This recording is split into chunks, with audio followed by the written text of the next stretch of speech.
avec Hélène Frade, bien sûr. Bonjour Hélène. Bonjour Damien. Et elle a une tout d'abord. Cette visite d'État à partir d'aujourd'hui d'Emmanuel Macron au Royaume-Uni, c'est une première depuis 2008. La presse britannique conservatrice, Damien, attend le président de pied ferme sur le dossier de l'immigration. D'après The Times, le Premier ministre Keir Starmer cherche à obtenir d'Emmanuel Macron un accord sur le retour des clandestins sur le principe one in, one out, un entrant, un sortant, qui permettrait à la Grande-Bretagne de renvoyer les migrants arrivés illégalement sur le sol britannique en échange de l'acceptation des demandeurs d'asile ayant des liens familiaux au Royaume-Uni. Outre-Manche, l'impatience, on le sait, vis-à-vis de la France grandit. Elle est accusée, la France, de lutter avec trop peu de zèle contre l'immigration. Et le Daily Mail va jusqu'à demander à Paris de rendre les quelques 770 millions de livres sterling déjà payés à la France par Londres pour lutter contre l'immigration clandestine, s'il vous plaît.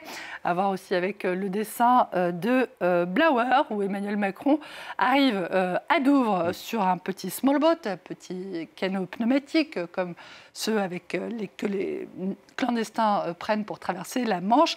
Un bateau baptisé Pride of Calais, la fierté de Calais, garde. Tenez-vous prêt à recevoir le président de la République française. Alors Hélène, il y a les dossiers qui fâchent, certes, mais l'heure est à la détente. Le Daily Telegraph annonce que le roi Charles dira à Emmanuel Macron qu'il n'y a pas de frontière entre la France et le Royaume-Uni dans leurs efforts communs pour résoudre des menaces complexes. Je cite, le Guardian estime de son côté que le renouvellement de l'entente cordiale est une bonne chose pour la France, pour la Grande-Bretagne et pour l'Europe. Le journal se réjouit du retour sur des bases solides, je cite toujours, d'une des relations bilatérales les plus importantes pour le Royaume-Uni.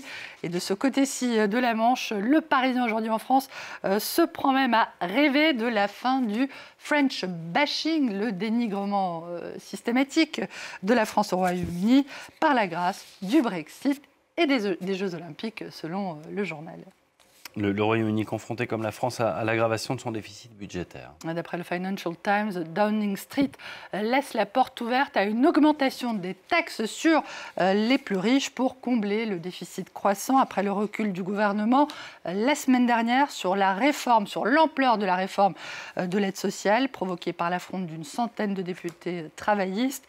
Selon The Eye, la ministre des Finances britannique, que vous avez vu à l'instant, a été contrainte de renoncer à plus de 7 milliards d'euros d'économies, ce qui permettrait à 50 000 enfants et autant d'adultes d'échapper à la pauvreté, et aurait donc conduit effectivement le gouvernement britannique à envisager une taxe sur les plus riches, malgré, je cite, le risque qu'ils quittent le pays.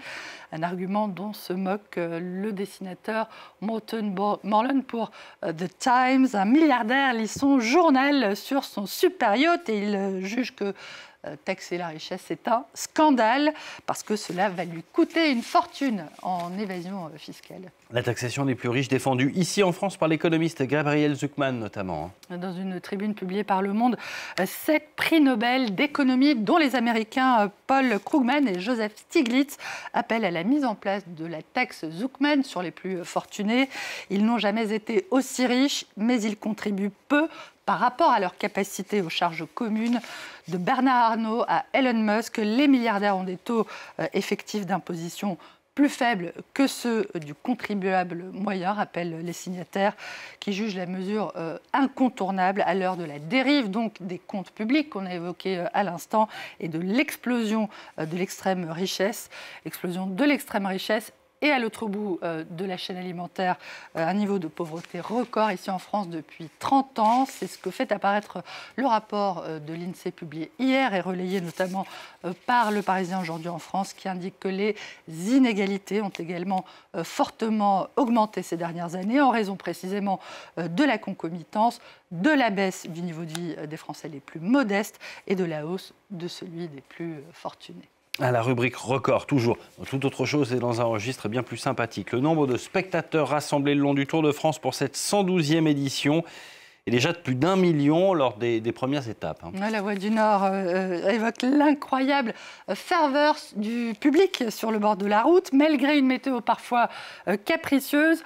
Début aujourd'hui de la 4e étape entre Amiens et Rouen, attendue visiblement avec impatience par le courrier Picard. À notre tour, ils arrivent, annonce de son côté Paris-Normandie. Le Tour de France qui est aussi, Damien, l'occasion ou jamais de tester vos connaissances en matière de jargon cyclistique. Si je vous dis manger la luzerne, savez-vous s'il s'agit d'un coureur qui loupe le ravitaillement, d'un coureur qui s'est concocté un fortifiant à base de luzerne, ou bien d'un coureur obligé de rouler sur le bord de la chaussée? Vous me dites... Allez, le bord de la chaussée. Bravo, vous méritez bien un petit bisou après la revue de presse. Merci beaucoup, Hélène. On s'arrête là? On s'arrête pas là, si vous voulez bien. On a aussi l'expression drôle d'oiseau en Mais français. Oui. Est-ce qu'on a le temps d'en parler? Mais oui. La Le découverte du vacher bronzé, oui. Ouais, qui fait état d'une découverte étonnante concernant cette espèce d'oiseau qu'on dit parasite, c'est-à-dire que les femelles pondent discrètement leurs œufs dans les nids d'autres espèces. Eh bien, ces oiseaux peuvent attendre, paraît-il, l'âge adulte sans leurs parents biologiques et comptent sur des femelles adultes non apparentés d'une autre espèce pour leur apprendre ce qu'ils doivent savoir. C'est assez rare au sein du règne animal et même carrément impossible pour nous les humains. Donc débrouillard le vacher. Et puisqu'on en est à la rubrique bestiole, ça va peut-être vous intéresser. The Times qui fait aussi état d'une recherche, une autre recherche, montrant cette fois que chez les primates, eh bien, la domination masculine, loin d'être la norme, pourrait plutôt être l'exception. Autrement dit, le mâle alpha n'aurait pas toujours le dessus. Dans les bagarres avec le sexe dit faible, on dit gare au gorille, mais peut-être plutôt gare à la gorillesse.